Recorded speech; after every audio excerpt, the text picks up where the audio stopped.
Hello and welcome to the Vlogging Pod. Tonight we are joined by Don Brookes.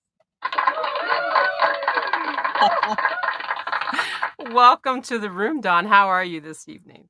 I'm well, thank you. It's midnight over here, but 7 o'clock your time, I think. Yeah, about 7, yes. Quite a bit of time to. I'm so welcome. I'm so honored that you willing to stay up and put some time in with us tonight. Oh, it's my pleasure. It's always a pleasure to speak to people who are interested in reading and books. Well, yes. I don't know if you know a little bit about me, but I've written 12 myself, and I have a few Wow. that oh, thank you. Well, I'm nothing compared to you. Trust me, I've done some research. Trust me, I know. But we're gonna get right into that. Okay. I don't know if you saw the title of the room. I put Murder on the Show with Don Brookes. Yes. Yeah. When people ask what I do and I say I kill people for a living, I do get a few funny looks. Well, I do have one question geared to that, but I don't want to start off with that one. So keep that in mind. We'll Okay, get back to that part. So fine. I want to talk about just a little bit. 2 years ago, if I get this correct, please let me know if I'm incorrect on this. 2 years ago, you posted a video on YouTube about a cruise to murder, which is one of your books. And Yeah. that YouTube channel is Mm. now the home of 2.27K subscribers. Talk to me Yeah. about how that started. Well, I guess I was being a little bit over generous, really, because I have I've made a lot of my books have gone into audio book format, and I know how expensive audiobooks are, and people were struggling during the pandemic, and I just wanted to offer people some light-hearted listening, reading. Mm-hmm. So I actually put the full audiobook up on YouTube as a video for the book A Cruise to Murder. Because I own the rights to it, to the narration. And people loved it. And so people in parts of the world where they were isolated, and I had lots of contacts from people saying that it had helped them through the pandemic. And actually, a lot of you probably had the same, where people have read your books and that helped them through as well. So that's where it started, and I now have four books up on YouTube, which I offer for free. I think actually no, it's 5 now. Oh. But I think I probably will stop there, otherwise I won't make any money ever. Well, I might have to just go to YouTube and listen to your books, though, if you've got 5 up. Oh, Yeah, excuse me. you do get some advertising, obviously, because I make a little bit of revenues through the advertising. Right. So it's a bit of a swings and roundabouts for people. But Well, I would yeah, say but with it's there. 2.27K subscribers here, you better get some revenue. Yeah, because that's a lot of giveaways. Well, yeah, it is. I don't even have that many followers. I think I might have, what, 30, 40 maybe on YouTube. I don't have that many on there. So, but I think that's fantastic. I really do. I find that totally intriguing and so great of you to especially have done it through the COVID. I mean, we still have COVID, but Sure, not as yeah. serious as we started No. out. Mm. So tell me the meaning behind this statement. Cozy mystery writer and clean crime writer. What I'm most curious about that statement is the clean crime. So Tell me the meaning behind that. Yeah, I mean, obviously, is there any such thing as clean crime? No, Um, I was like, wait a minute. Do you got some bandits to come in and clean my house because I'm gonna sign up? I need to know where I just let me know where I need to keep the keys under the mat. yeah, exactly. No, it's just to differentiate between the gratuitous violence with sex scenes Mm-hmm. and lots of bad language compared to what I write, which doesn't include any of those things, and that's basically what cozy crime is in a nutshell. And I'm not saying I don't read books that have got all of the above in, well, some of the above maybe. Um, but when people pick up a mystery or a clean crime book, they have certain expectations in their head, and they don't want to. I mustn't cross the line when I'm writing for that particular reader. Right. So basically, Oh, that's what it means. well, I Because there's get no, that. I mean, it's like a good clean murder, but I mean, obviously, there's no murder is horrible in if you take it to reality. But It but in kind of yeah, it it kind of reminds me of Midsummer Murders kind of like thing when you say that. Kind of a clean murder. yeah, Death in Uh, Paradise, Midsummer Murders, Agatha Christie, yes. yes, Miss Marple, Murder She Have you heard of yeah, Murder She yeah, Wrote? yeah, yeah, Okay. those Yeah. kind of things, yeah, Yeah. I love Midsummer Murders though. I'll be honest with you. That is my fave. It is. Barnaby. Mhm. Yes, yes, I could watch them over. I started to get my mother interested in those, and she actually liked them. So yeah, I she's never heard of them. She's more of a Murder She Wrote kind of person. Yeah, Murder She Wrote is very popular in America, isn't it? Yeah, but her standards are low. She likes my work. um, I'm so sure that she's got good taste. you know how when I started writing, they always said, because when you get writing, you have people, your family and your friends. You can't take those as the thing saying that you're a good writer, because you know, Because you know they what I'm love saying? 'Cause, yeah, yeah. they love you. My mother always will say, "Well, you write so good." And I'm like, "Yeah, mom, but I can't put that on my resume." My mom likes it. Oh, I think you can. um, To so be honest, when my brother told me like my writing, I was absolutely shocked because he's never liked anything I've done in my life. Oh, wow. Now my husband is the most, he critiques me very seriously. It's almost like earth-shattering when he gets the red pen out. I'm like, "What? What? What are you doing?" So, from 1970 to the early 1980s, talk to me about the memoirs. 77. Oh, I'm not that 77. old. Okay. Yeah, I'm not that Okay, old. okay.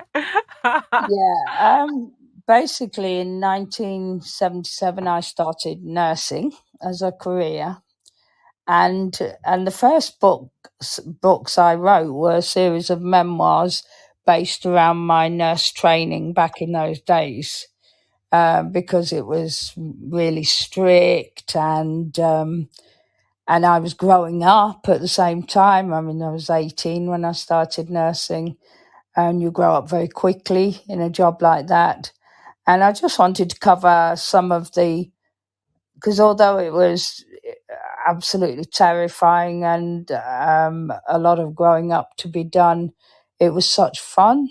Back then, we had such fun during training. So I just wanted to cover those years in and sort of like a little expose of the serious, the good, the bad, and the ugly, really. That's really interesting.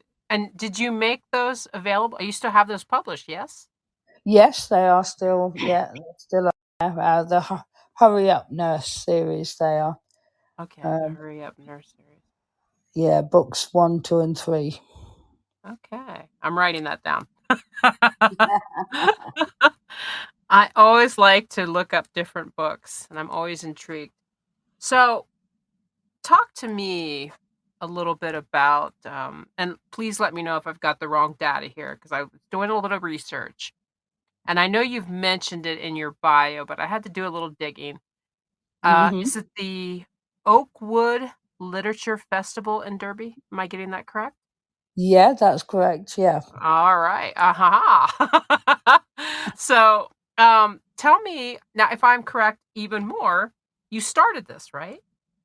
Yeah, I did. It's Oakwood is the area that I live in Derby. It's a little suburb of North Derby in England, and Okay, is it Darby or Derby? Darby? it's Derby. We say Darby. as it's spelled Derby, but we pronounce it Darby. So Derby. Oh, okay. Okay. Um, I know nothing makes sense in England.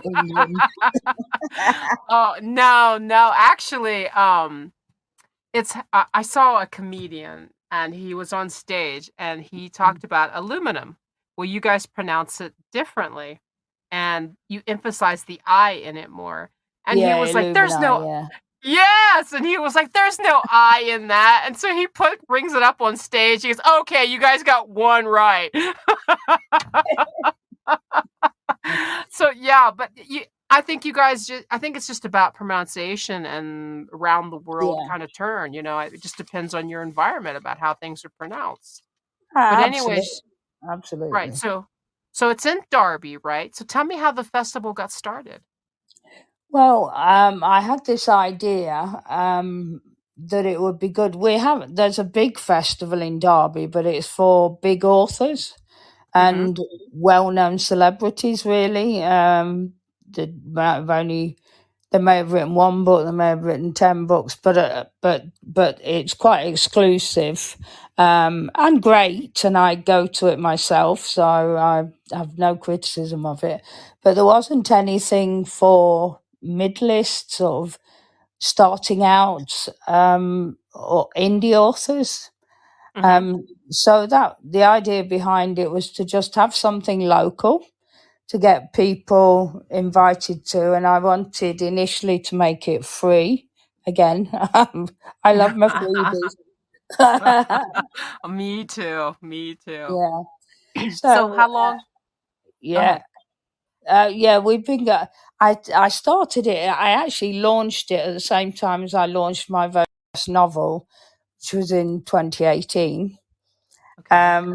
We've had a few years off because of the pandemic. Obviously, we had lots of lockdowns over here. I'm sure you Mhm. had the same. Oh yeah. Um, and so we did do something last year. We haven't done anything this year because we're still sort of getting back on our feet in terms of people. I mean, obviously, life's more or less back to normal now, but Right. but some people are still quite cautious. So yeah, I think it will continue, but again, it's a lot of hard work once a year for the putting on of a day, and I like to have a little kids event as well. Right. Now you So did some interviewing through the festival, correct? yeah, yeah. Okay. I mean, it started off as a day where we would have author panels where we could discuss different genres, and I think the first couple we had fantasy authors, children's authors, murder mystery writers, obviously crime fiction. Um, yeah, so we do a lot of interview panels. We also have guest speakers who maybe will do a presentation to a big hall. Mhm. But it is more about getting up close and personal with the authors. So panels are nice because you can have them in a little room, and and people can just ask questions and get to know people. Now, I didn't have this on my questions, but I have several computers in here, and I have one particular opened up to your website. And one thing I find really interesting, and like I said, this isn't on my question sheet, but as I look over at your website, I have to point out, if you've never been to Dawn's website, which by the way, the link is in the bio, it is also for those who are just listening and not really looking at the ad in on the tongue tied in the room. She has it very interesting. You have how many series you have up in numbers. You have how many pages have been read, your YouTube views, and your book sales. Quite impressive. Yeah, I try to update that about once a month. So Hmm. yeah, it's not been updated. It was updated the end of May, so it'll probably be updated again the end of June. But yeah, it's just to give people a snapshot of what I'm up to, really. Well, it's impressive. It really is. It's like, dang. Thank And she you. wants to be on my show. Of course I do. So when we started out in the beginning, because I pointed out the name of the room based on what the genre you write, Mm. that brings me back to that question I said I had for you. So let's talk about the drive for murder. Tell me what keeps you interested in wanting to do murder plots. Actually, I suppose I'm the most non-violent person in the world. I am Mhm. an absolute pacifist. I don't Mhm. understand violence, and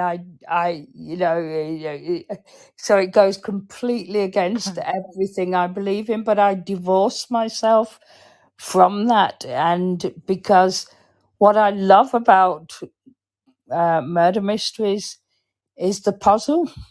Mhm. Um, so I guess, and I sort of grew up reading initially Enid Blyton's Famous Five, where obviously there weren't murders because they were kids, but it was there was lots Mhm. of crimes that had to be solved by these five children. And then I moved on to Agatha Christie's Miss Marple, and we had series over here called Morse and Frost, which are Mm. police procedurals.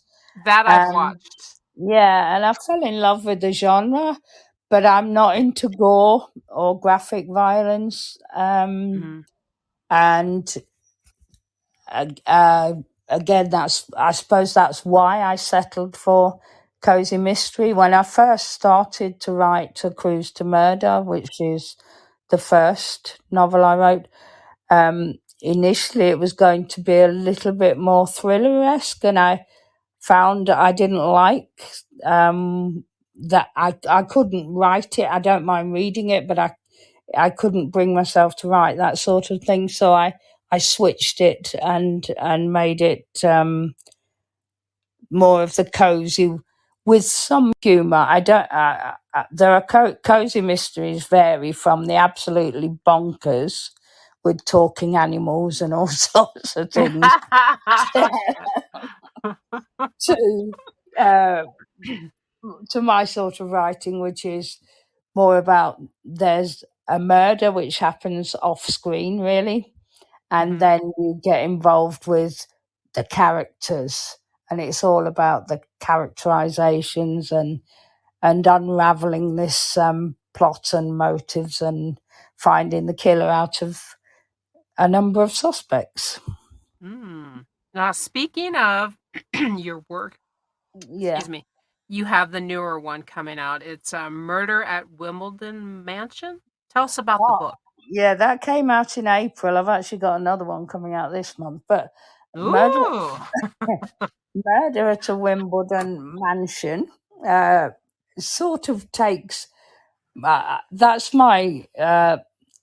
That's that's a series that's spun off from my cruise ship mystery series. There's an elderly lady who often joins my protagonist for the cruises, and she's in her, well, let's say mid to late 80s now. She must be. She must.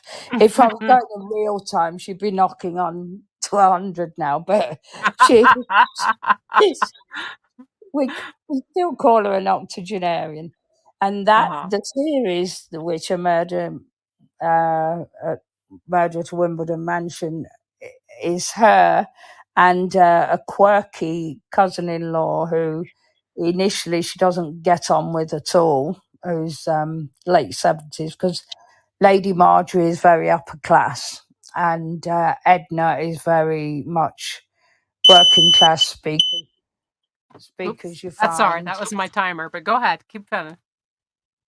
Yeah, she's speakers you find, and then they have two male chaps that help them. So it's a gang of four, really. I call them the awesome foursome, and and they get involved in crime. And that particular book is also around my love of Wimbledon tennis, and we're coming up to Ooh. Wimbledon tennis season, and yeah, so it doesn't actually occur at Wimbledon, the murder, but they are visiting the tennis whilst solving this murder that goes on in this mansion house. Right. I I want to thank you so much, Dawn, for being with us tonight. You were actually delightful. I would have to say you are the epitome of what everyone wants for a guest on their show. Oh, thank you. Well, to be honest, you're a lovely host, so I thoroughly Well, enjoyed thank being you. with you. Well, thank you so much. I would love to have you back anytime. You were delightful. You are Thank delightful, I you. should say that. Yeah. Yes, I'm not going to be murdered. No, don't do that. No, don't do that. So thank you so much for being on the show. Uh, To everybody thank, else who go ahead. yeah, no, thank you for having me. Oh, it was a pleasure. It truly was. For everyone who's waiting for my little Amazon of the deal of the day, something I've tried to keep on with because I kind of find it fun. Today I found the most unique thing. Well, it's not really unique, but I love Paperwhite. I like to look at the books and it's actually without the glare, but most things are going through Kindles and everything now. So I found the Kindle Paperwhite 8 gigabytes now with 6.8 display and adjustable warm light with black light. It's 21% off, down from its $139 to $109. I'll have the link in the bio if anyone's interested, because I love to get my read on. I want to thank our listeners for coming in tonight, as always. Until next time, guys. Bye bye for now.